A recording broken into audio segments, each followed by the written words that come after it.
শুরু থেকেই একদম নির্বাচনী আলোচনা শুরু থেকেই শুনছিলাম যে ইসলামী দলগুলোর জন্য এক বাক্সে ভোট, এটি জামাতের আমির থেকে শুরু করে জামাতের পক্ষ থেকে বারবার বলা হচ্ছিল। কিন্তু শেষে একদম এসে দেখা গেল সেই ইসলামী আন্দোলনের সাথে, মানে ইসলামী আন্দোলনের সাথে শুরু থেকে জোটের সমীকরণটা ছিল, কিন্তু শেষে এসে তাদের সাথে জোট ভেস্তে গেল, বরঞ্চ মাঝখান থেকে জোটে ঢুকে গেল এনসিপি। এতে আসলে মানে জোটের চেহারাটা কেমন হলো, বা যদি জিজ্ঞাসা করি কোন দল এতে কতটুকু লাভবান হলো, আর যারা গেল বা গেল না, যেতে পারলো না, তাদের লাভ ক্ষতির হিসাবটাই কেমন? মোস্তফা ফিরোজ। আহ, না, এটা তো লসই। এটা তো লাভের কিছু নেই, বরং একটা বড় ধরনের একটা ঝাঁকুনি আহ, খেলো আর কি এই জোট। তাদের এই জোটের দ্বিতীয় বৃহত্তম দল ছিল ইসলামী আন্দোলন, এবং হাত পাখা প্রতীকটাও পরিচিত। এবং তাদের সব নির্বাচনী এলাকায় কিছু আছে, ভোট আছে, খারাপ না। তো সেটা যখন সরে গেল এবং সরে যাওয়ার সময় আহ, ইসলামী আন্দোলন একটা বক্তব্য নিয়ে আসলো, সেটা আবার আহ, জামাতের বিপক্ষে চলে গেল।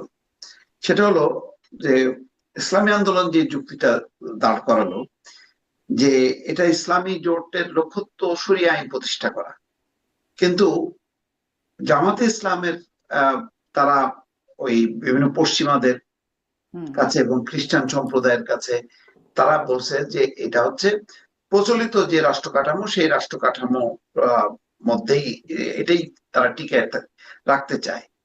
তাহলে ইসলামী আদর্শ বাস্তবায়ন তো জামাত ইসলামের লক্ষ্য না। তাহলে এই জোটের মানে এটা কি মূল্য কি থাকলো?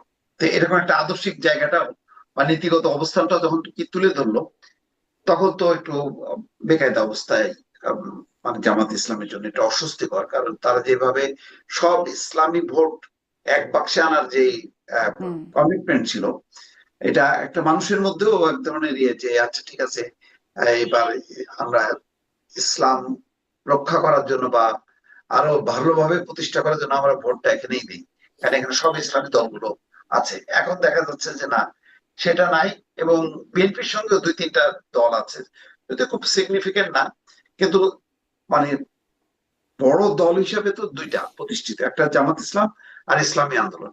সেই ইসলামী আন্দোলন 268টা আসনে তারা নির্বাচন করে। তাহলে এটা তো আহ এই ঘোষণাটা তো তার বড় ধরনের একটা ধাক্কা হলো।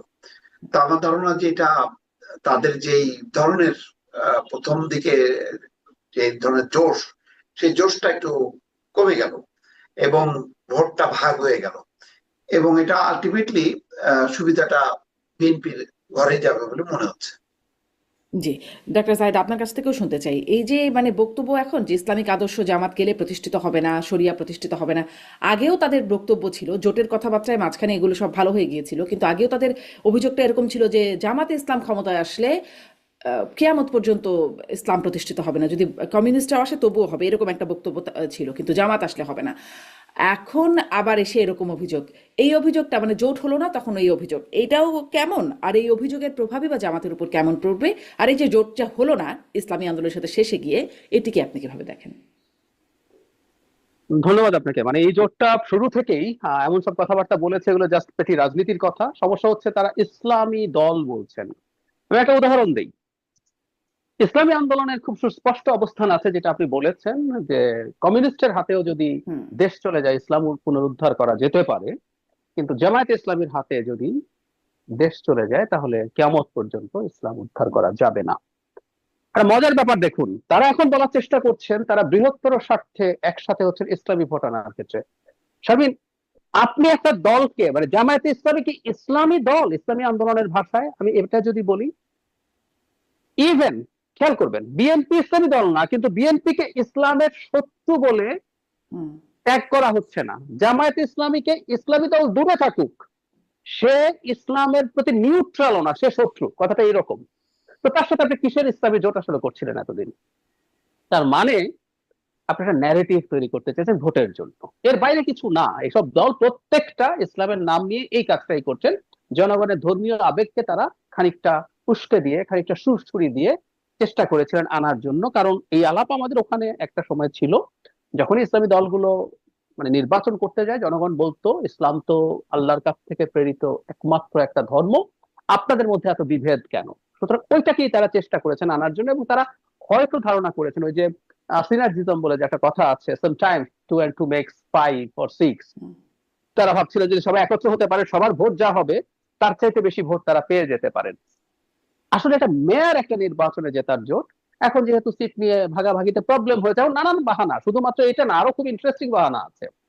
জনাব তারেক রহমানের সাথে জনাব শফিকুর রহমান যখন দেখা করলেন, দেখা করে বাইরে এসে তিনি আসলে এখন গায়ে পড়ে জাতীয় সরকারের আলাপ তুলেছেন। আমরা গতকাল যে ব্রিফিং হয়েছে সেখানে গাজী আতাউর রহমান খুব ক্লিয়ারলি সেটাও তুলেছেন যে আপনি তো এখন জাতীয় সরকারের কথা বলছেন, আমরা একটা পাতানো নির্বাচন হবে। মজার ব্যাপার, শফিক সাহেব এই পাতানো নির্বাচন যদি করতে চান এটা আরো বহুদিন আগে করেছেন, ওনারা তখন সরে আসেন নাই, তারা দফায় দফায় সিটের আলোচনা করেছেন।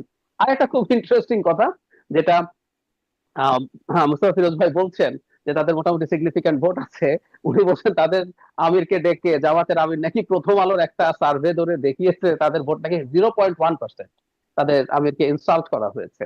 যদিও প্রথম আলো তারা দেখতে পারেন না, আবার ওটা নাকি দেখিয়েছেন, হোয়াট এভার।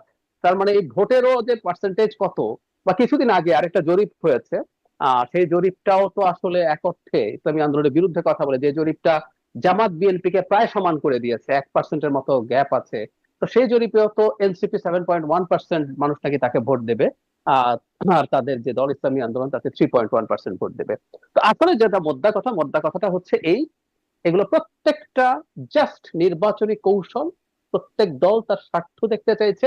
ইসলামের ভোট বা ইসলাম যদি তারা সত্যিকার অর্থে বিশ্বাস করতেন, তারা অনেক বড় ত্যাগ স্বীকার করতে পারতেন যে কোনো পক্ষ থেকে। আসলে ওরা ত্যাগ স্বীকার করতে পারছেন না, কারণ এগুলো আদতে ইসলামিক আদর্শের দল না, আমি মনে করি। এই ঘটনাটা আমরা ঘটতে দেখলাম। এখন অনিবার্যভাবেই এটা যেহেতু ভেঙে গেল, জামাত খুব বড় বিপদে পড়েছে। এটা শুধুমাত্র যে ভোটের সংখ্যা বা পার্সেন্টেজ তা না, ইসলামী আন্দোলন এবার মাঠে, আমি যেটা অনুমান করি, জামাত যে শরিয়া আইন থেকে সরে এসছে। আমরা তো এই প্রশ্ন জামাতকে করতে পারি, আপনি যদি শরিয়া আইন কায়েম না করেন, আপনার নামের সাথে ইসলাম ব্যবহার করছেন কেন? You can not do that. আপনি মানুষকে ডিসিভ করছেন, এটা করতে পারেন না। তো ইসলামী আন্দোলন সম্ভবত খুবই সিরিয়াসলি মাঠে ক্যাম্পেইন করবে। এটা জামাতের জন্য একটা ঝুঁকি তৈরি করার সম্ভাবনা আছে। আর সাম পার্সেন্টেজ ভোট তো কমতেই পারে। আর যদি নতুন কোনো সমীকরণ হয়, যেমন আমি জানি না, এটা হওয়ার সম্ভাবনা খুব কম। 2001 সালে কিন্তু ইসলামী আন্দোলন, তখন এটা ইসলামিক শাসনতন্ত্র আন্দোলন ছিল, জাতীয় পার্টির সাথে জোট করেছিল। সেই জোটের সাথে আরো 2-3টা ছোট দল ছিল, তারা মিলে একসাথে নির্বাচন করে 14টা সিটে জিতেছিল 2001 সালে। তো জাতীয় পার্টি এখনো মাঠে আছে, আমি জানি না নতুন কোনো সমীকরণ হয় কিনা। এবার সম্ভাবনা খুবই কম, কারণ জাতীয় পার্টির সাথে জোট করার সম্ভাবনা আমি মানে একটু ঝুঁকিপূর্ণ তো বটেই। জি, আমি একটু মানে তার মানে এটা তো পুরনো কথাই, তারপরে জোটে হলে গেলে বন্ধু, আর না যেতে পারলে তখন নানান রকম সমালোচনা, শত্রু, এবং এর প্রভাব আপনি না মনে শুধু তাই করছেন না, যে খুব মজার ব্যাপার, ইসলামী আন্দোলনের সাথে যখন সংকট হচ্ছে, জামায়াতে ইসলামের অ্যাক্টিভিস্টরা, কর্মীরা যা তা লেখা শুরু করেছেন। ইসলামী আন্দোলনের নেতারা যে শেখ হাসিনার প্রশংসা করেছেন, শেখ মুজিবের প্রশংসা করেছেন, ক্লিপ বানিয়ে বানিয়ে ছাড়ছেন, এগুলো এতদিন পর্যন্ত ছিল না। তারা যে শেখ হাসিনা বা স্বৈরাচারের দোসর, তাদের ভাষায়। মজার ব্যাপার, জনাব শফিকুর রহমান আমি স্ট্যাটাস দিয়েছিলেন কিন্তু এটা নিয়ে দুদিন আগে, যে কেউ পড়ে দেখতে পারেন, যে তাদের বিরুদ্ধে যেন এই ধরনের মন্তব্য না করা হয় ইত্যাদি ইত্যাদি। তো এই যে এত অসাধারণ সম্পর্ক, জাস্ট যখন আপনার নির্বাচনের ইয়েটা ভেঙে গেল, তখন পরস্পরের বিরুদ্ধে লেগে গিয়েছেন। এটাই তো হওয়ার কথা। জামাত এখন আবার তারপরে ইসলামী আবার আন্দোলনের যারা সমর্থক আছেন, তাদের চোখে জামাত এখন মওদুদিবাদ, ওটা ইসলাম না, ওখানে গেলে ধর্ম নষ্ট হবে, ধ্বংস একই কথা, হবে, হ্যাঁ। পলিটিক্স, এর বেশি কিছু না। তেমনি এনসিপিও আবার মানে জোটের আগে আগে, জোট হওয়ার আগে আগে খুব তাদেরকে স্বাধীনতা বিরোধী হিসেবে দেখতো, এখন সব ঠিক হয়ে গেছে, এখন ভালো বন্ধু হয়ে গেছে তারা। একটু এনসিপির প্রসঙ্গে আসি। এনসিপির আসিফ মাহমুদ, তাকে শুনছিলাম তিনি সাংবাদিকদের ব্রিফিং করছেন। জনাব মোস্তফা ফিরোজ, আপনি শুনেছেন কিনা যে দ্বৈত নাগরিকদের নির্বাচনে অংশগ্রহণ করতে দেয়া হবে না, এই বিষয়টি তিনি জানিয়ে রেফারেন্স দিচ্ছেন, মানে যেটাকে স্ট্যান্ডার্ড ধরছেন। বাংলাদেশ সংবিধান স্পষ্ট বলে দিয়েছে যে দ্বৈত নাগরিকরা নির্বাচন করতে পারবে না। আসলে এই সংবিধানের নিয়ম তো তাই, কিন্তু এতদিন সংবিধান এর বিরুদ্ধে, মানে সংবিধান বাতিল হয়ে গেছে, সংবিধান ছুঁড়ে ফেলা দেওয়া হচ্ছে, এরকম বক্তব্য দিয়ে আসেন। এখন সংবিধানকেই একদম স্ট্যান্ডার্ড ধরা, এটাকে আসলে এটাকেই কেমন মনে হচ্ছে? দ্বৈত নাগরিকত্বের বিরুদ্ধে বলতে গিয়ে একটা দ্বৈততারও প্রকাশ পাচ্ছে কিনা? না, আমাদের তো এমনি নির্বাচনের আছে যে যখন সে নির্বাচন করবে তার দ্বৈত নাগরিকত্ব সারেন্ডার করে বাংলাদেশের নাগরিকত্ব নিয়ে তাকে নির্বাচন করতে হবে, এটা একদম, আমাদের জি। আইনে আছে। কিন্তু অনেকে এটা মানে লুকাচ্ছে, চাপাচ্ছে, সেটা করে করছে। তো ইস্যুটা ভালো, সেটা আহ, তারা এই ইস্যুটা বলছে। কিন্তু কথায় কথায় নির্বাচন কমিশন আজকে যেটা বলছে যে কমিশনের নির্বাচন স্থগিত রেখে দরকার হয় নির্বাচন কমিশন পাল্টাইতে হবে, শাপলা কলি যখন কি পাওয়ার আগে তখন এই আওয়াজটা তারা জোরে সরে বললো। শাপলা কলি পাওয়ার পরে কিন্তু একবারও বললো না নির্বাচন কমিশন পাল্টাইতে হবে। আজকে আবার বলতেছে, কেন বলতেছে, যখনই নাকি তাদের বিপক্ষের কোনো আহ, মানে প্রার্থী এই সমস্যাটা হচ্ছে তখন কিন্তু সোচ্চার হচ্ছে, কিন্তু নিজেদের বেলায় কিন্তু আর বলতেছে না, নিজেদের কোনো বিষয়ে তারা এই সোচ্চার হচ্ছে না। তো এখানে হলো একটা সুবিধাবাদী জায়গা থেকে তারা সবকিছু কথা বলতেছে। আজকে দেখেন এই যে যে জোটে গেল, এই জামাত সম্পর্কে কি তারা বললো? তারা বললো যে এটা সংস্কারের মুখোশ পরে এসে তারা সংস্কার চায় না, এরকম কথাবার্তা। হুম। আরো অনেক কথাবার্তা আছে, আপনি ইউটিউবে সোশ্যাল মিডিয়াতে সার্চ দিলেই পাওয়া যাবে যে জামাত সম্পর্কে কি তারা বক্তব্য রাখছে। এমনকি আনুষ্ঠানিক ভাবে প্রতিবাদও করছে। যখন ওই যে ছেলে হয়ে বাপের সাথে লড়তে এসো না, হুম। মিয়া গোলাম পরোয়ারের পর, তখনও তারা একটা আনুষ্ঠানিক ভাবে প্রতিবাদ করছে জামাত সম্পর্কে। তারপরে সর্বশেষ যে ডেইলি স্টার এবং প্রথম আলোতে আগুনের ব্যাপারেও পরোক্ষভাবে তারা তাদেরকে দায়ী করছে। আজকে কিন্তু সব শেষ, এখন বন্দুক হচ্ছে বিএনপির দিকে ফিট করা। এখন জামাতের ব্যাপারে তারা আর কোনো কথা বলছে না, সব এখন সই হয়ে গেল আর কি। তো এইগুলি হলো খুবই, মানে কি বলবো, মানে একটা কমন কোনো নীতি নেই, জায়গা মতন সুবিধা অনুযায়ী তারা কথাগুলো বলছে। এটা তাদের যে একটা স্ববিরোধিতা, এটা ক্ষণে ক্ষণে কিন্তু প্রকাশ হুম। পাচ্ছে তাদের ভিতরে, এটা একদম পরিষ্কার। জি, আমি আসলে ঠিক এই স্ববিরোধিতার জায়গা থেকে কথা বলছিলাম। মানে যার কারণে এই বিষয়টাকে উল্লেখ করছিলাম যে দ্বৈত নাগরিকত্ব আসলেই তো সংবিধানে বলা আছে, কিন্তু তারা তো এই সংবিধানকে মানেন না, এই সংবিধান নাকি বাতিল হয়ে গেছে, তারা তো এই কথা বলে আসছেন এখন। মানে যখন সংবিধানকে রেফারেন্স হিসেবে দেখাচ্ছেন, তখন সেটি আসলে দ্বৈততা কিনা এটি ডাক্তার জাহিদের কাছ থেকেও শুনতে চাই। এবং তারপরে আরও একটা বিষয় তিনি বলছেন যে তাদেরকে ফেনী ৩ আসনে বিএনপি প্রার্থী বলেছেন ব্লাডি সিটিজেন, এটির উল্লেখ করে তিনি বলছিলেন যে ব্লাডি ফরেইনার বিষয়টিও তিনি আলোচনায় এনেছেন এবং বলছেন যে যারা বিদেশের আনুগত্য নিয়েছেন, ব্লাডি ফরেইনার, তাদের মানে তাদেরকে কোনোভাবেই নির্বাচন করতে দেয়া হবে না, এই বিষয়টা তিনি বলছেন। এই সরকারে যখন ছিলেন তখন তো অনেকেই বিদেশি নাগরিক ছিল, তখন তো ব্লাডি ফরেনারদের নিয়ে কোনো আপত্তি থাকে নাই। মানে ব্লাডি ফরেনার নিয়ে এখন এত আপত্তি, বিষয়টা কিভাবে দেখছেন? বা এই যে দ্বৈত নাগরিকত্ব নিয়ে এখন যে অবস্থানটা, এটি আপনি কিভাবে দেখছেন? সংবিধানের রেফারেন্স দাটাকে কিভাবে দেখছেন ডাক্তার জাহিদ? আচ্ছা, সংবিধানে আপনি যেটা বলছেন এটা আসলে কনভেনিয়েন্সের ব্যাপার। আমি এটার সাথে একেবারেই একমত যে আপনার যখন সুবিধা যেটা হবে আপনি সেটা করবেন। মানে আমাদের রাজনীতিতে নতুন বন্দোবস্ত টস্ত যেসব আলাপ টালাপ হয়েছে এগুলো কোনোদিনই আমি গ্রহণ করিনি। খুব অল্প সময়ের মধ্যে বুঝতে পেরেছি তারা পুরনো বন্দোবস্তের রাজনীতিই করছেন। সে সময় থেকেই বলছি, আমি পুরনো বন্দোবস্ত বলতে খুব খারাপ কিছু বোঝাচ্ছি তা না। মানে পুরনো বন্দোবস্তটা অতি খারাপ কিছু ছিল তা না। আমরা যদি একটা নির্বাচন ঠিকঠাক মতো করে যেতে পারি আমরা আস্তে আস্তে আসলে গ্রো করব, আমি এটা বিশ্বাস করি পুরনো বন্দোবস্তেই। এটা একটা দিক। দ্বিতীয় দিক যেটা সেটা হচ্ছে তারা সংবিধানটাকে যেভাবে দেখাচ্ছেন, হ্যাঁ সংবিধান তারা এভাবে পছন্দ করেন না, মানেন না, এটা যে অস্তিত্ব নেই বলেন। আবার একই সাথে এটাও সত্য আমাদের যদি নতুন সংবিধান লেখাও হতো সেখানেও এই নিয়মটা থাকতো। আমি নীতিগতভাবে সংসদ সদস্যদের জন্য দ্বৈত নাগরিকত্ব আমি কোনোভাবেই একসেপ্ট করি না। আমি আমার একটা পার্সোনাল এক্সপেরিয়েন্স শেয়ার করি। আমি নির্বাচন ব্যবস্থা সংসদ কমিশনের সদস্য ছিলাম, সেখানে এই প্রস্তাবটা এসেছিল এটাকে রিকনসিডার করা যায় কিনা, বিশেষ করে যাদের দ্বৈত নাগরিকত্ব আছে এরকম একটা গ্রুপ তারা আমাদের সাথে দেখা করেছিলেন। তো আমাদের কমিশনে কারো কারো এটার পক্ষে মতামত থাকলে আমি খুব শক্তভাবে এটার বিরুদ্ধে ফাইট করেছি, এটা করেছি। এখন আপনি যেটা বললেন যে আমাদের উপদেষ্টা পরিষদে সরকারের মধ্যে আসলে দ্বৈত নাগরিকত্বের মানুষ আছে, সুতরাং সেই মানুষ থাকাটা একটা অর্থে আবার সুবিধাজনক বিষয় আছে। কারণ হলো এই যে যারা উপদেষ্টা আছেন তারা যে মন্ত্রী, তাদের ক্ষেত্রে যে মন্ত্রীর সব যে যোগ্যতা সংবিধানে লেখা আছে সেগুলো অ্যাপ্লিকেবল হতে হবে। এখন পর্যন্ত কোনো আইনে সেটা ডিফাইন করা হয়নি। তত্ত্বাবধায়ক বা অন্তর্বর্তী সরকার নিয়ে একটা অধ্যাদেশ জারির কথা ছিল, গত নভেম্বর এটা হয়েছিল, সেখানে লেখা ছিল, সেই অধ্যাদেশটা কিন্তু জারি করা হয় নাই।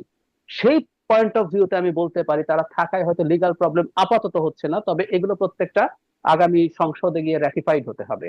কিন্তু আমিও নীতিগতভাবে বলছি দ্বৈত নাগরিকত্ব নিয়ে উপদেষ্টা থাকা, বিশেষ সহকারী থাকা আমি কোনোভাবেই পছন্দ হুম। করি না। যে মানুষটা কোনো না কোনো ফর্মে আরেকটা রাষ্ট্রের আনুগত্য স্বীকার করেছেন তার আসলে এই অধিকারগুলো থাকা উচিত বলে আমিও মনে করি না। জি। আর ওই যে ওই বিষয়টা যে প্রয়োজনে নির্বাচন কিছুদিন পিছিয়ে হলেও নির্বাচন কমিশন পুনর্গঠন করে সুষ্ঠু হ্যাঁ নির্বাচন, হ্যাঁ, মানে যেন তেন নির্বাচন না করার চেয়ে এরকম ভাবে নির্বাচন করা ভালো, এটি আসিফ মাহমুদের বক্তব্য। একেবারেই না। এইগুলো প্রত্যেকটা আসলে এই এই অজুহাত, এই আলাপ কোনো না কোনো ফর্মে উঠবে, সামনে আরো উঠতে পারে। আবার সবগুলো কথাটাকে আমি যে একেবারে তারা মিন করে বলেন তা মনে করি না। আমরা রাজনৈতিক দলের, আবারও বলছি, তারা রুহুল বন্দোবস্তের কথা বলেন, তারা কিন্তু পুরনো রাজনীতি করছেন। হুম, যে আপনি আসলে যা যা বলবেন সব কোনো কোনো কিছু কিন্তু চাপ তৈরির জন্য আপনি নির্বাচন কমিশন, আমি আবার এটাকে খারাপ ভাবেও দেখি না। একটা নির্বাচন কমিশন যদি এমন হয় যে, আরেকটু ডিটেল বলি তাহলে, যে বাংলাদেশের ইতিহাসে এবারই অত্যন্ত ভারসাম্যহীন নির্বাচন হতে যাচ্ছে। মানে অনেকে যদি কিন্তু বলে, আমি যদি কিন্তু কিন্তু বলছি না, এই নির্বাচনে যদি মোটামুটি ফেয়ার নির্বাচন হয় বিএনপি খুব বড় একটা বিজয় পাবে। তো এই ধরনের একটা পারসেপশনের প্রবলেম হচ্ছে যে এখানে নির্বাচন কমিশন, তারপরে প্রশাসন, পুলিশ তার এক ধরনের বিএনপির প্রতি অ্যালাইন হয়ে যাওয়ার প্রবণতা তৈরি হবে। এটা হয় বাংলাদেশে, বিএনপি না চাইলেও হয়। আপনি খেয়াল করবেন, তারেক রহমান আসার আগে জোবাইদা রহমান এসেছিলেন 2-3 দিনের জন্য বেগম খালেদা জিয়াকে দেখতে। কয়েকটা পত্রিকার অনলাইনে নিউজ নিয়ে হাসাহাসি হয়েছে। এয়ারপোর্ট থেকে নামার পর হসপিটাল পর্যন্ত যাওয়ায় 8টা 10টা হেডলাইন করে করে নিউজ করছে। ইনফ্যাক্ট এটা তারেক রহমান বা তার পরিবার বলেননি, কিন্তু আমাদের মিডিয়া গুলো এইভাবে বিহেভ করছে। তো এই ঘটনা প্রশাসন, পুলিশ, এই ঘটনা নির্বাচন কমিশনের ক্ষেত্রেও ঘটতে পারে। সুতরাং তারা যদি এই চাপটা রাখেন এটার উদ্দেশ্যে, দ্যাটস ফাইন। কিন্তু আমি আরেকটা ভয় পাই, সেটা হচ্ছে কোনো একটা বাহানায় এনারা নির্বাচন থেকে বেরিয়ে যাওয়ার অজুহাত হিসাবে এটাকে ব্যবহার করেন কিনা।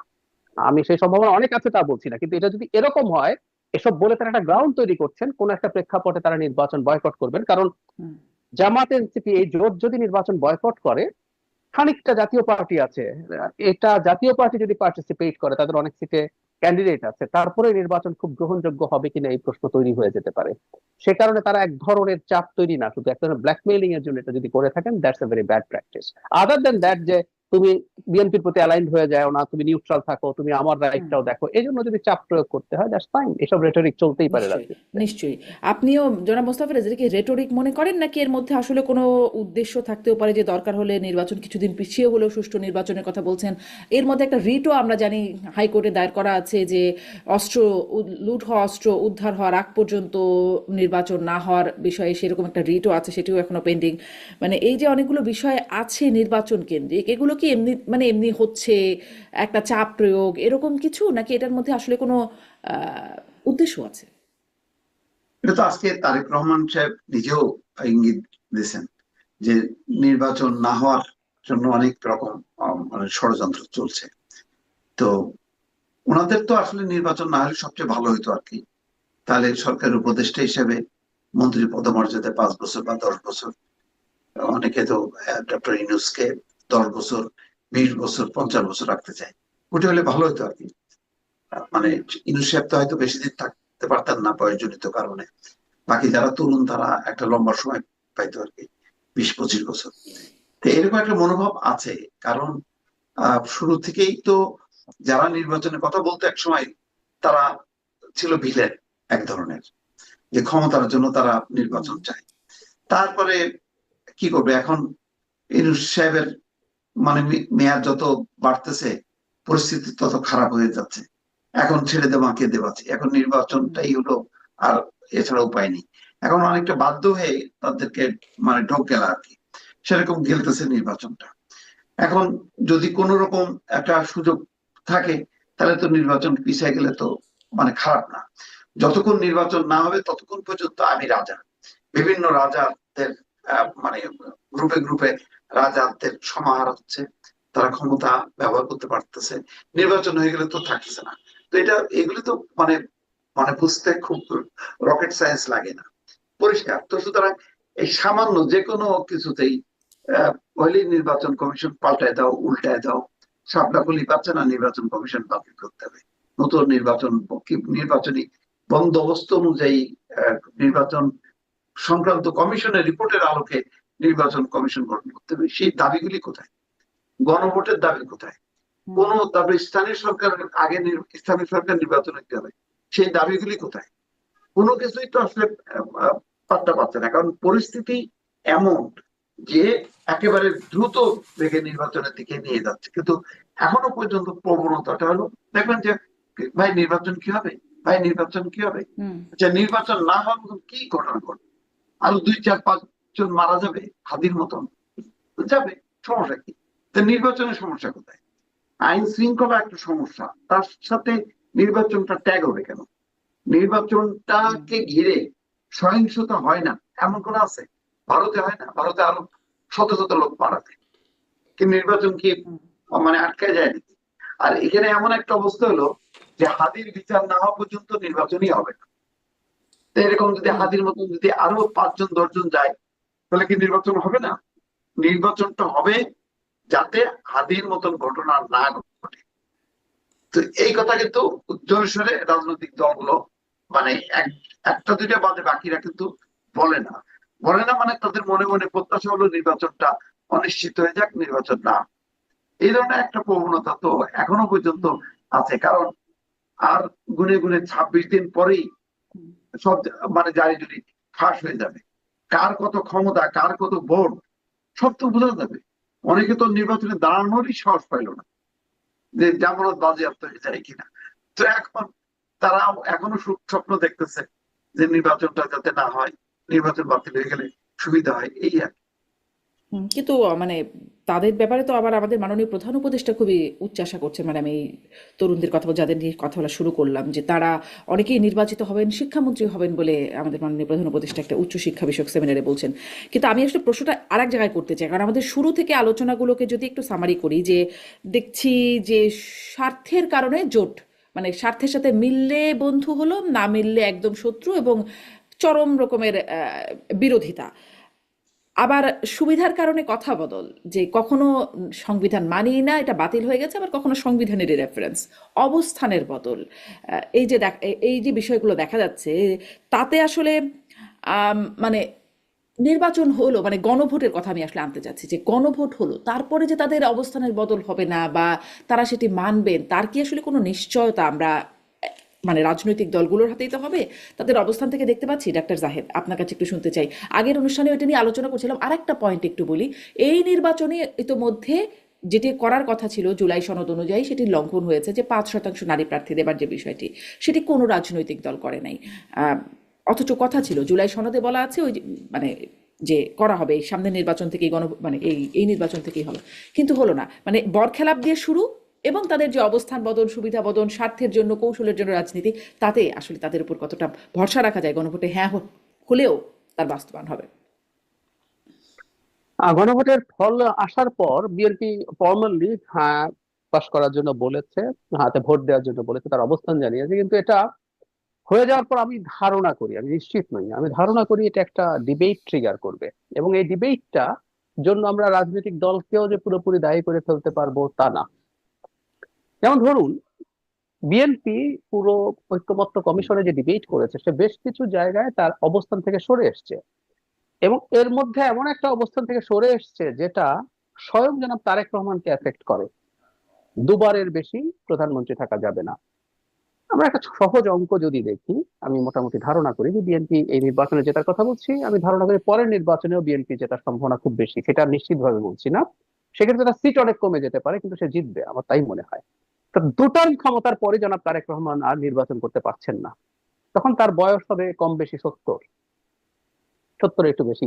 বাংলাদেশের প্রেক্ষাপটে এটা অনেক বেশি বয়স না। উনি চাইলে আবারও প্রাইম মিনিস্টার হওয়ার স্বপ্ন দেখতে পারতেন, কিন্তু উনি আর পারবেন না। সেটা এরকম জায়গায় তারা ছাড় দিয়েছে, আরো কিছু আছে, আমি ডিটেইলে ঢুকছি না। কিন্তু সে ট্রেড অফ করেছে কয়েকটা জায়গায়, আমি এটা মানি না। আপার হাউস পিয়ার মানি না।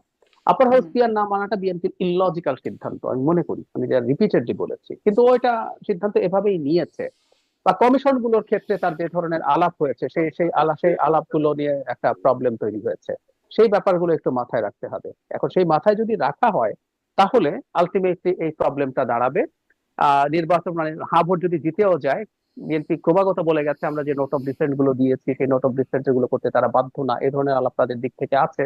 যদি সেটা হয়ে থাকে, আমি জানি না। এবং বিএনপি যদি এটা করে যে আমি তো নোট অফ ডিসেন্ট দিয়েছি despite all the criticism, BNP যেগুলো যেগুলো করবে না বলছে, সেগুলো যখন সে ক্রিটিসাইজড হচ্ছে, সে হয়েছে তো লজিক্যালি ক্রিটিসাইজড হয়েছে। হুম কমিশন গুলো একটা বাদে সবগুলোতে সরকারের ইনভলভমেন্ট কেন থাকবে? কমিশন তো সরকার না, সরকারের পার্ট না, কমিশন ইন্ডিপেন্ডেন্ট বডি। তো ও যেহেতু করেছে, আমি জানি না নির্বাচনের পর এটা নিয়ে যদি প্রশ্ন ওঠে, সেটা কি দাঁড়াবে। তবে আমি এই ব্যাপারে কনফিডেন্ট, যারা যে যে ক্ষেত্রে নোট অফ ডিসেন্ট দেননি, মানে গণভোটের যে গটা আছে, যেটা সবাই হুম একমত হয়েছেন, হুম এটা বাস্তবায়িত হতে কোনো সমস্যা হবে বলে মনে হয় না। কারণ দলগুলো তারা ওপেনলি কমিটমেন্ট করেছেন, এগুলো অনেক বেশি গুরুত্বপূর্ণ। আবার যেহেতু বিএনপি হায়ের পক্ষে অবস্থান নিয়েছেন, এটাও হতে পারে যে তারা তাদের অবস্থান থেকে সরে এসে নোট অফ ডিসেন্ট সহই ওটা তারা ইগনোর করে ক আর খ যেটা আছে সেটা তাদের মতো করে করতে পারে, সেটাও হতে পারে। জি, আসলে কি হতে পারে মানে প্রশ্নটা ছিল যে জনগণ আস্থা রাখতে পারে কিনা, আমি আসলে সেই জায়গাটাই একটা একটা দ্বান্দ্বিক অবস্থান আছে বলে মানে কেন যেন আস্থা মনে রাখা বলতে এটুকু বোঝাতে পারি আমি, যে কমিটমেন্ট গুলো করেছে সেগুলো আমি করব, আমার নোট অফ ডিসেন্ট নাই, সেগুলো করবে, এটা জনগণের আস্থা রাখা উচিত। এবং আমি মনে করি হুম এবার আমরা এটা দেখবো। আগে কি হতো, আপনি অনেক কমিটমেন্ট করেও সেটা রক্ষা করতেন না। এবার যে যে যে কমিটমেন্ট গুলো করেছে নির্দ্বিধায়, যেগুলোতে নোট অফ ডিসেন্ট নেই, সেগুলো সে করবে, জনগণ আস্থা রাখতে পারে। জি, আমি একটু জনাব মোস্তাফিজ, আপনি বলছিলেন না যে যারা নির্বাচন চাইতো তারাই একরকম ভিলেনে পরিণত হয়েছিল, সেই ভিলেনের জায়গায় আমরা বিএনপিকে দেখেছিলাম যে বিএনপি সংস্কার চায় না, বিএনপি নির্বাচন চায়, মানে বিচারের আগে নির্বাচন চায়, অনেক বিষয়ে বিএনপির দিকে আঙ্গুল ছিল এবং গণমাধ্যমেও বিএনপির অনেক সমালোচনা হচ্ছিল যে বিএনপির সাথে চাঁদাবাজি, টেন্ডারবাজি, দখলবাজি, এই বিষয়গুলো, বিশেষ করে চাঁদাবাজি তো প্রতিদিনের আমাদের এই আলোচনাগুলোতেও আসতো। ইদানিং বিএনপির এই সমালোচনাগুলো খুব একটা আর আসছে না। এটা কি বিএনপির কৌশলের কারণে, মানে বিএনপি কি কন্ট্রোল করে ফেলেছে বা দলটাকে গুছিয়ে একটা সমালোচনার বাইরে রাখার জায়গায় নিয়ে যেতে পেরেছে, নাকি ওই যে মানে গণমাধ্যম বা সব যে এখন বিএনপির দিকে অ্যালাইন হয়ে যাচ্ছে, এটা তার প্রভাব? আপনার কাছে কি মনে হয় ইদানিং সমালোচনায় বিএনপি নাই, আগে প্রতিদিন সমালোচনায় বিএনপি একটা বিষয়বস্তু ছিল? আসলে তো চাঁদাবাজি যেটা হচ্ছে এটা তো একটা সামাজিক সমস্যা, এটা তো রাজনৈতিক সামাজিক সমস্যা। এখানে প্রভাবশালী যারা, তাদের আসলে কোনো রাজনৈতিক চরিত্র নেই। তো বিএনপি যেটা করছে, প্রায় 8 থেকে 10 হাজার তারা ব্যাপকভাবে বহিষ্কার করছে। তারপরে তাদের মূল নেতা যখন চলে আসছে বা আসার সময় হয়েছে, হুম ততদিনে যারা যারা তৃণমূল পর্যায়ে যারা যুক্ত ছিল তারা সরে গেছে। এটা তো দলগত ভাবে না, বিচ্ছিন্ন ভাবে হচ্ছে, কিন্তু দলের উপরে বদনামটা আসছে।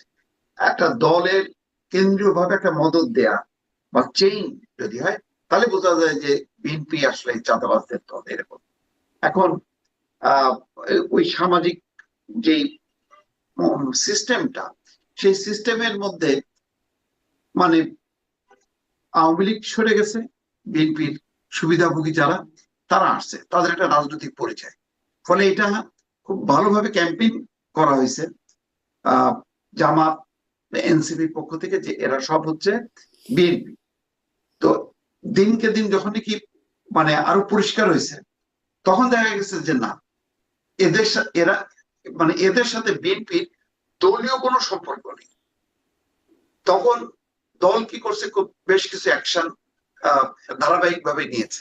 এমনকি তাদেরকে যখন কি অ্যারেস্টও করছে, তখনও বিএনপি কোনো আপত্তি করেনি, বরং কোনো কোনো ক্ষেত্রে বিএনপি তাদেরকে মানে পুলিশকে সহযোগিতা করছে তাদের গ্রেপ্তারের ব্যাপারে। তো একটা অপপ্রচার হয়েছে কি, একটা অপপ্রচার আপনি কতদিন চালাবেন? তো চালাতে চালাতে পরে দেখা যাচ্ছে এটা তার কোনো ইয়ে নাই, বেজ নাই, পরে এটা থেমে গেছে। এখন তারা অন্য অন্য বিষয়গুলি নিয়ে ব্যস্ত। বিএনপির এই তারা আচরণবিধি লঙ্ঘন করতেছে, এটা করতেছে, সেটা করতেছে, এত সিকিউরিটি কেন? যখন কি শফিকুর রহমানের বাসায় এবং তার বডিগার্ড দুই জায়গায় নিরাপত্তা হয়ে গেল, এখন কিন্তু আর সিকিউরিটি নিয়ে তারা কোনো হইচই করতেছে না আর কি। তো এইগুলো কি খুবই মানে আহ একটাও ধোপে টিকতেছে না। দেখেন, হুম হাদি নিয়ে যেমন একটা ইয়ে তুললো, মনে হচ্ছে যেন বিএনপির এখানে একটা ইনভলভমেন্ট আছে, বিএনপি যেন শত্রু, বিএনপি কেন এটাকে বলতেছে না। দিনকে দিন কি হলো, হাদির বড় ভাইকে সরকার চাকরি দিয়ে দিল, কই কোনো প্রতিবাদ তো উঠলো না। তো আর হাদির মানে যে মৃত্যু, তার বিচার কে না চায়? হুম সবাই চাইছে। কিন্তু আপনি জোর করে করে আপনি একে ভিলেন বানাচ্ছেন, অভিযুক্ত করতেছেন, কিন্তু বাস্তবে দেখা যাচ্ছে যে সেটা না। তো এই অজু করতেছে, আবার এটা থেমে যাচ্ছে, এই চলতেছে গত 1 বছর ধরে, কিন্তু সেই পরিস্থিতিটাই দেখতেছি। তো শেষ পর্যন্ত আসলে সত্যের জয় হয়। আমার ধারণা যে কোনটা সত্য কোনটা মিথ্যা মানুষ কিন্তু আস্তে আস্তে বুঝতে পারছে, যে এই ধর্মের নামে ধোঁকাবাজি, মতলববাজি, এইগুলো এখন এত বেশি হয়ে গেছে যে মানুষ বুঝতেছে জানে এইগুলি তো মতলব খারাপ। এখন মানুষ কিন্তু আস্তে আস্তে ডিসিশন মেকের দিকে চলে যাচ্ছে। জি, অনেক ধন্যবাদ। হাদির ভাইয়ের চাকরির বিষয়টা তো একটু কথা বলবো। তবে তার আগে আমি ডক্টর জাহিদের কাছে ওই বিষয়টা একটু মন্তব্য নিতে চাই যে, ওই যেটি বলছিলাম, আমরাই আমাদের এই প্ল্যাটফর্মে সবসময় আলোচনা বা বিভিন্ন প্ল্যাটফর্মে যখন আলোচনার বিষয়টা আমরা শুনতাম, এরকম টক শোর আয়োজন বা সংবাদের আয়োজনে, তখন আসলে বিএনপির এই যে অভিযোগগুলো, সেগুলো খুব বড় করেই আলোচনায় আসতো। ইদানিং যে আসছে না, এটাকে আপনি কিভাবে দেখেন, বা কেন আসলে খুব একটা সেটি আলোচনায় নেয়? বিএনপি খুব সমালোচনার জায়গায় কেন যেন ইদানিং আছে বলে মনে হয় না। আপনারও কি তাই মনে হয় কিনা, বা কেন সেটি একটু আপনার কাছেও জানি। আমারও মনে হয় আসলে ঘটনা যেটা হয়েছে, আপনি একই জিনিস খুব বেশি দিন কন্টিনিউ করে যেতে পারবেন না। আর বিএনপি একটা কাজ খুব ব্রিলিয়ান্টলি করেছে, সেটা হলো মোস্তাফিজ ভাই বলছেন যে আপনি যখন অভিযোগ এসছে প্রচুর বহিষ্কার করেছে। দ্যাট মিনস বিএনপি নিজে প্রবলেমটা রেকগনাইজ করেছে, বিএনপি নিজের জায়গা থেকে বলেছে, এবং আমরা যারা বাইরে আছি আমরা বিএনপিকে কিন্তু সেদিন সবচেয়ে বেশি ধরতে পারবো যেদিন বিএনপি ক্ষমতায় আসবে। হুম। তখন শুধু বহিষ্কার না, তার এই ব্যক্তিদের বিরুদ্ধে তারা কি ফৌজদারি ব্যবস্থা নিচ্ছেন সেই প্রশ্ন আমরা করতে পারবো, কিন্তু এই মুহূর্তে এই ক্ষমতা তাদের হাতে নাই। মানে ইন্টারেস্টিং দেখেন ন্যারেটিভ কিভাবে কাজ করে। এই চাঁদাবাজি সহ যে যে অভিযোগ আছে সেগুলোর জন্য প্রধান অভিযোগ করা উচিত ছিল সরকারকে, তাই না? কারণ আমরা সরকার পুষি, সরকার রাখি, তারা এই ধরনের ক্ষেত্রে ব্যবস্থা নেবে, জনগণের পক্ষে দাঁড়াবে, অপরাধীদেরকে আইনের আওতায় নিয়ে আসবে। সেটা না করে এটা বিএনপির উপরে দায় চাপানো হলো। বিএনপি যেভাবে রিয়াক্ট করেছে সেই কারণে এই পারসেপশনটা তৈরি হয়েছে, এবং বিএনপিও দেখাতে পেরেছে, আবারও এটা পারসেপশন তৈরি করার ব্যাপার, বিএনপি পারসেপশন তৈরি করতে পেরেছে যে তারা এটা এন্ডোর্স করে না, তারা ব্যবস্থা নেবে, এমনকি বিএনপি ব্যবস্থা নেওয়ার জন্য আহ্বান জানিয়েছে, এমন ঘটনাও আছে। সে কারণে এটা চাপা পড়েছে। আরেকটা কারণ আমি মনে করি এই মুহূর্তে আরো কিছু ইস্যু আরো বড় হয়ে উঠেছে, সেটা হলো নির্বাচন হবে কি হবে না ধরনের প্রশ্ন যখন কেউ কেউ করার চেষ্টা করেছেন। আমি বাংলাদেশের নির্বাচন নিয়ে আসলে কোনোদিন কনফিউজড হইনি, কিন্তু কিছু কিছু মানুষ এই ধরনের কনফিউশন তৈরি করার চেষ্টা করেছে, অনেকদিন ক্ষমতায় থাকা যাবে বা নির্বাচন, এটা হাদি যখন মারা গেল তাকে হত্যা করা হলো তখন ওই আওয়াজ কেউ তোলার চেষ্টা করছেন, প্রথম আলো ডেইলি স্টারে যখন হামলা হলো, তো যখন নির্বাচনই হবে কি হবে না ধরনের আলাপ চলে আসে, তখন না এই জিনিসগুলো গৌণ হয়ে যেতে বাধ্য। কারণ মানুষ এটা রাইটলি এদেশের মানুষ বিশ্বাস করে বা বোঝে, নির্বাচনের মাধ্যমে মানে জনগণের প্রতিনিধিত্বশীল একটা সরকার ছাড়া এই স্টেট স্টেবল হবে না। স্টেবল হওয়ার পর আসলে আমি আমার বাকি প্রবলেম গুলো নিয়ে চিন্তা করব, এগুলো এসে আমাদের সামনে হাজির হয়েছে।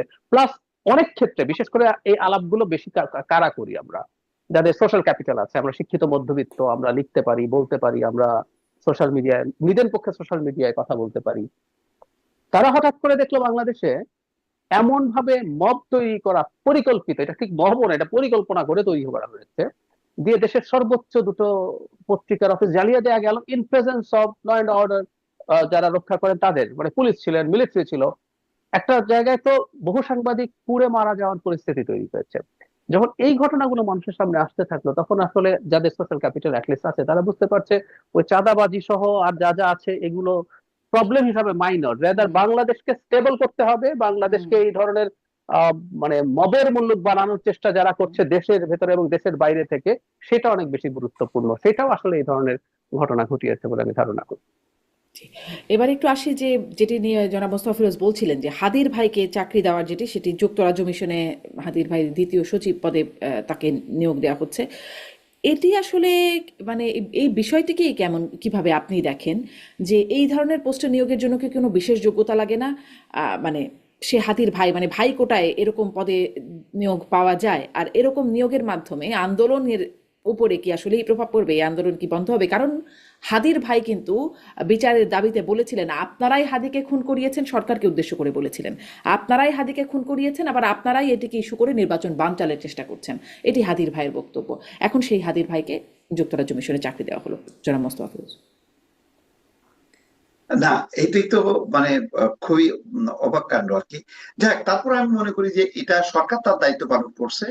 আহ মানে সরকারের বিরুদ্ধে কার কি অভিযোগ সেটা সরকার আমলে না নিয়ে সরকারের যেটা দায়িত্ব একটা মানবিক বিষয় এসে দাঁড়িয়েছে, সেই হিসেবে সরকার তার মানে যথাযথ কাজটাই করছে। এই ধরনের কিন্তু পোস্ট কি আসলে মানবিক পোস্ট, মানে কাউকে দান করা আমি যায় এরকম? না আমি আমি আমি এই পোস্টের গুণাগুণ বা এটার যোগ্যতা অযোগ্যতা আমি এটা করবো না। তবে আমার কাছে যেটা মনে হচ্ছে যে আহ, সরকার হয়তো ওইটা বিবেচনা করছে, কিন্তু এই পোস্টটা যদি কূটনৈতিক পোস্ট হয়ে থাকে, আসলে দূতাবাসগুলোর প্রত্যেকটা পোস্টই কূটনীতিক। আমাদের এখানে যেটা হয় মানে বেশ আমরা অতীতেও দেখছি যে সরকার বেশ কিছু সেলিব্রিটিকে, টকারকে সেই সব জায়গায় নিয়োগ করছে, কিন্তু সেগুলির তো কূটনীতিক অভিজ্ঞতা নেই। এবং এগুলিও আমাদের ভবিষ্যতে হয়তো এই বিষয়গুলি আসবে, যে আমরা এই যে কূটনৈতিক মিশনে যাদেরকে পাঠাই, এটা কি এক ধরনের মানে একটা ঘুষ হিসাবে উপহার দেওয়া হয় কিনা, এর ফলে মানে মিশন গুলো দুর্বল হয় কিনা, সেখানে কি পেশাদার কূটনীতিকদের বা ব্যক্তিদেরকে পাঠানো উচিত কি উচিত না, সে বিতর্ক পরে হবে। কিন্তু আপাতত আহ যেটা ধরে নি যে সরকার একটা চাকরি দিছে, সেটা হুম। বিদেশি মিশন হোক আর দেশি মিশন হোক, কিন্তু যেভাবে সরকারকে ভিলেন বানানো, সেই সাথে বিএনপি কে ভিলেন বানানোর চেষ্টাটা এই ইনকলাব মঞ্চ থেকে করা হয়েছে, এবং যে ধরনের অশালীন স্লোগান গুলো উচ্চারিত হইতে দেখছি, আমি এটা কোনো বুঝতে পারি না যে যেখানে হাদির ব্যাপারে আমরা সবাই মর্মাহত, দল মত নির্বিশেষে সবাই, যেখানে তার জানা যায় গেল, সবার মনকে আন্দোলিত করলো, কিন্তু সেটাকে একটা অংশ ধর্মীয় আবরণে এটাকে একটা ব্যবহার করতে গেল, এবং মানে যারা মানে মানে শোকাহত তাদেরকে ভিলেন বানায় দেশের মধ্যে একটা বিভাজন তৈরি করার চেষ্টা করা, এটা রাজনৈতিক ভাবে উদ্দেশ্য প্রণোদিত। এবং আমার মনে হয় এইটার একটা সুযোগ এমনিতে অনেকে চেয়েছিল, যে এইরকম সুযোগ আর আসবে না। অনেকে বলছিল যে 5ই আগস্টের পর এটাই আর সুযোগ হাতছাড়া করা যাবে না, এখান থেকে একটা সেকেন্ড রিপাবলিক বা একটা বিপ্লব সংগঠিত করতে হবে, তাদের সেই কাঙ্ক্ষিত বিপ্লবী সরকার প্রতিষ্ঠা করতে হবে, এটাই নাকি সেই আন্দোলন। এই জন্য একটা অংশকে আমরা দেখলাম দৌড়ে দিয়ে ওই সংসদ ভবনের দিকে ঢুকতে। কি তাদের উদ্দেশ্য কি এ ছিল, সবাইকে আহ্বান জানানো শাহবাগের দিকে আসতে, সারা দেশ কলাপস করে দিবে। তো এইগুলি চেষ্টাটা ছিল ভেতরে ভেতরে, কিন্তু হুম। মানুষের ইনভলভমেন্ট না হলে তো গণ অভ্যুত্থান হয় না, তো সেটা হয়নি। আর যখন কি সরকার তার স্টেপ গুলি দিচ্ছে, তারা বলছে যে এই সরকার আমলে বিচার হবে, চার্জশিট হবে, অনেককে অ্যারেস্ট করছে, তারপরে এই যে সর্বশেষ দেখলাম হাদির ভাইকে চাকরি দেওয়াটা, এইগুলি আসলে সবগুলি মানে যা যা মানে অপচেষ্টাগুলো, আমি বলবো এগুলো অপচেষ্টাগুলো এক এক করে ব্যর্থ হচ্ছে। আজকে আমি প্রসঙ্গ করবে বলি, আজকে সোশ্যাল মিডিয়াতে কয়েকটা কন্টেন্ট নিশ্চয়ই দেখছেন, যে এইভাবে নাসরুদ্দিন পাটোয়ারি যেভাবে বারবার চাঁদাবাজ চাঁদাবাজ বলে মির্জা আব্বাসকে চিত্রায়িত করতে যাচ্ছিল বেশ কয়েকদিন ধরে, বেশ আক্রমণাত্মক ভঙ্গিতে। এখন দেখি সোশ্যাল মিডিয়াতে পাবলিক বলতেছে যে আপনি জিতবেন না, আপনি কি বলে আহ, আহ, কি বলতেছে যে দুদিনের বৈরাগী ভাতের কয়ে অন্ন, এইভাবে কিন্তু পাল্টা কিন্তু আসতেছে, প্রতিরোধ আসতেছে। তার মানে কি, তার মানে হচ্ছে যে কথাগুলো বলে তারা মাঠে নামতেছে, সেগুলি কিন্তু আসলে টেকতেছে না, মানে খাইতেছে না মানুষ। কিন্তু তাদের একটা প্রবণতা যে আর একটা 5ই আগস্টের মতন যে কোনো ফরম্যাটে একটা অভ্যুত্থান ঘটানো, কিন্তু হুম। 5ই আগস্ট তো বারবার আসবে না, সেটার একটা ঐতিহাসিক প্রেক্ষাপটে আসছে। কিন্তু ওনারা ওনাদের ভাব যে এই যে আমরা যেহেতু গণ অভ্যুত্থান করছি, সুতরাং আমরা যখনই ডাক দেবো পাবলিক বোধহয় হুড়মুড় করে চলে আসবে, এগুলি অত্যন্ত বালখিল্য আচরণ, সে আচরণ গুলো আমরা দেখছি। জি, ডাক্তার জাহেদ, আরেকটা বিপ্লব, আরেকটা অভ্যুত্থান, এই যে প্রচেষ্টা, সেটি জনাব মোস্তফা বলছিলেন যে কেন কিভাবে সেটি আসলে কার্যকর হলো না, এই হাদি হত্যাকে কেন্দ্র করে এই বিষয়গুলো আবার মাথা চাড়া দেওয়ার চেষ্টা হচ্ছিল। কিন্তু সরকারের যে মানে উদ্যোগ, যেটি নিয়ে আমি প্রশ্ন করছিলাম, সেটি নিয়েও কি আপনি একটু বলবেন যে এই ধরনের পোস্ট কি ঘুষ, উপহার বা ক্ষতিপূরণ হিসেবে দেওয়ার মতো? আমি একেবারেই মনে করি না, আমি দুঃখিত, এটা সরকারের দিক থেকে মানে এখন উসমান হাদির সাথে জড়িত কোনো বিষয়ে কথা বলা ইজ ভেরি রিস্কি। রিস্কি হচ্ছে আমাদের সেন্টিমেন্ট, যৌক্তিক কারণেই হাদির প্রতি আমাদের সবার সেন্টিমেন্ট আছে, আমরা প্রত্যেকে ইমোশনাল হয়েছি হাদির সাথে। আমার সিরিয়াস মতো দ্বৈততা আছে তার রাজনৈতিক দৃষ্টিভঙ্গির সাথে, আই ডোন্ট বাই দ্যাট। কিন্তু তার যেভাবে মৃত্যু হলো সেটা কোনোভাবেই মেনে নেওয়া যায় না। এবং একটা জিনিস জনাব হাদির ক্ষেত্রে আমি ব্যক্তিগতভাবে পছন্দ করেছি, যেটা পছন্দ করি, এই যে আমরা একটু আগে জামায়াত এবং ইসলামী আন্দোলনের নানান রকম কথার মধ্যে তাদের দ্বৈততা, তাদের ডাবল স্ট্যান্ডার্ড দেখছি, হাদির মধ্যে কিন্তু ডাবল স্ট্যান্ডার্ড ছিল না। হাদির জেনুইন ছিলেন, এটা কিন্তু ওনার সাথে আপনি দ্বিমত করতে পারেন, কিন্তু হাদি যা বিশ্বাস করতেন উনি সেটাই বলতেন, এটা একটা বড় গুণ। এখন হাদির ইস্যুতে কথা বলা ইজ রিয়েলি ভেরি টাফ। তারপরে বলা দরকার আছে আহ ওসমান হাদির মৃত্যুর পর তার পরিবার যদি আর্থিক সংকটে পড়ে থাকে, সেটার জন্য যদি তার ভাই বা আর কাউকে, আমি জানি না, তার স্ত্রী আছে, তার হুম। সন্তান আছে, ছোট সন্তান আছে, তাদের জন্য এটা কোনো কিছু করার সুযোগ যদি থাকে, সেটা দেশের মধ্যে এমন কোনো জায়গায় করা যেতে পারতো যেটার জন্য আসলে দেশের এই সুবিধাটা হতো। এবং আপনি যখন বলছেন আহ তার এমন একটা মন্তব্য আছে সরকারকে নিয়ে, তখন সরকার যখন এই ধরনের, স্বাভাবিকভাবে আমাদের মাথায় যে ধরনের তাকে চাকরি দেওয়ার চিন্তার কথা মাথায় আসে, তারপরে অনেক বেশি উঁচু একটা চাকরি, অনেক বেশি বড় একটা চাকরি দেওয়া হয়, তখন কিন্তু এই প্রশ্ন আসবে যে আপনি এইরকম একটা ডিসেন্ট ভয়েসকে শান্ত করে ফেলার জন্য এই কাজটা করছেন কিনা। এটা খুবই লজিক্যালি এটা আসতেই পারে। এবং এই চাকরিটা দেয়া আমি ব্যক্তিগতভাবে মনে করি যে ঠিক হয়নি। অন্য কোথাও সরকারের প্রচুর স্কোপ আছে, একটা সরকার চাইলে দেশের মধ্যে যথেষ্ট ভালোভাবে যে কাউকে প্রোভাইড করতে পারে, সেটা করলেই পারতো। জি, একদম। আরেকটা প্রসঙ্গ একটু আনি যে দায় মুক্তি অধ্যাদেশ জুলাই যোদ্ধাদের জন্য সেটি জারি হতে যাচ্ছে, আইন উপদেষ্টা সেটি জানালেন। এইটাকেও আপনারা আসলে কিভাবে দেখেন? এটি আগে থেকেই বলা হয়েছিল, যেমন জুলাই ঘোষণাপত্রে বলা হয়েছে, বা আগেই সরকার দায়িত্ব নেবার পরপরই দেখা গেছে যে স্বরাষ্ট্র মন্ত্রণালয় থেকে একটা বিবৃতি এসেছিল। এখন আসলে সেই দায় মুক্তি অধ্যাদেশটাই জারি হচ্ছে, আইন উপদেষ্টা সেই বিষয়ে আমাদের জানিয়েছেন। সেখানে দেখা যাচ্ছে 1 জুলাই থেকে 31 আগস্ট পর্যন্ত দায় মুক্তি দেওয়া হচ্ছে, অথচ বলা হচ্ছে গণ অভ্যুত্থানকালে সংঘটিত রাজনৈতিক প্রতিরোধের জন্য এই দায় মুক্তি। আমি এটি একটু জানতে চাই, মানে গণ অভ্যুত্থান তো 5 আগস্টে ছিল, 31 আগস্ট পর্যন্ত যে দায় মুক্তির ব্যাপারটা, এটি আপনারা কিভাবে দেখছেন, জনাব মোস্তফা ফিরোজ? দায় মুক্তির এটা আসলে পার্লামেন্টের উপর ছেড়ে দিলে ভালো হতো, কারণ আহ, এটা এর আওতায় কারা আসবে না আসবে আমি কিন্তু এখনো পরিষ্কার না। কারণ একটা ঘটনা হলো, মানে 5ই আগস্টের আগে এবং 5ই আগস্টের পর একদিন বা 2 দিন এটা ক্ষোভ বিক্ষোভের একটা বহিঃপ্রকাশ, সেটা কে অ্যালাউ করা যায়। কিন্তু তারও পরবর্তী সময় পর্যন্ত ক্রমাগতভাবে মব হয়েছে। সেটা কি আসলে মানে অভ্যুত্থানের পার্ট, নাকি এটা লুটপাটের একটা অংশ, সেটা কিন্তু পরিষ্কার হওয়া দরকার। এটা ব্যাপারে আমি একটা উদাহরণ দিতে চাই। সুশীলা কার্কি কিন্তু বলছে যে যারা আহ, মানে অভ্যুত্থান করছে, আন্দোলন করছে, এতে তাদের কোনো আপত্তি নেই, কিন্তু যারা আন্দোলন অভ্যুত্থানের নামে যারা লুটপাট করছে, বাড়িঘরে আগুন দিছে, হুম। তাদের কিন্তু দুষ্কৃতিকারী হিসেবে সরকার চিহ্নিত করবে। তো এইটার ব্যাপারে আমারও বক্তব্য হলো এই, যে কোনটা গণ অভ্যুত্থানের অংশ আর কোনটা গণ অভ্যুত্থানের অংশ না, কোনটা লুটপাট হয়েছে, সেইটা চিহ্নিত করা দরকার এবং সেইভাবে দায় মুক্তিটা হবে। এখন লুটপাটকারীদেরও যদি দায় মুক্তি দেওয়া হয়, আবার গণ অভ্যুত্থানকারীদেরও যদি দায় মুক্তি দেওয়া হয়, তাহলে দুইটা তো এক হয়ে গেল। এইটা যেহেতু খুবই স্পর্শকাতর রাজনৈতিক বিষয়, এটা নির্বাচিত সংসদের হাতে ছেড়ে দিলে ভালো হতো, যে তারা একটা সংসদে একটা দায় মুক্তির অধ্যাদেশ বা আইন একটা তারা পাশ করলে আমার মনে হয় এটা ভালো হতো। জি, ডক্টর জাহিদ। আমি মুস্তাফিজ ভাইয়ের সাথে একমত। মানে ধরুন আপনি একটা অধ্যাদেশ জারি করলেন, অধ্যাদেশের আয়ু ততক্ষণ যতক্ষণ এটা সংসদ বসবে না, পরবর্তী সংসদটা, এবং সংসদ যদি পাস না করে এটা নাল এন্ড ভয়েড হয়ে যায়, তার মানে ধীরে শেষে এটা সংসদের কাছেই যাবে। আমি ধারণা করি সরকার আগামী সংসদের উপর একটা চাপ তৈরির জন্য আগে ভাগে এই কাজটা করে দিয়েছে। আগামী সংসদ যদি এটা পাস না করে, সেই সরকারের উপরে চাপ তৈরি হবে। এখন আমি একটা জিনিস একটু ডিফার করি মুস্তাফিজ ভাইয়ের সাথে, সেটা হলো নেপালের সাথে আসলে বাংলাদেশের তুলনা চলে না। কারণ হলো ইভেন বাংলাদেশের এই গণ অভ্যুত্থানের সাথে 90-এর গণ অভ্যুত্থানেরও তুলনা হয় না। এটা গণ অভ্যুত্থানও ছিল না এক অর্থে, এটা আসলে রাজনৈতিক দলের অর্গানাইজ মুভমেন্ট ছিল।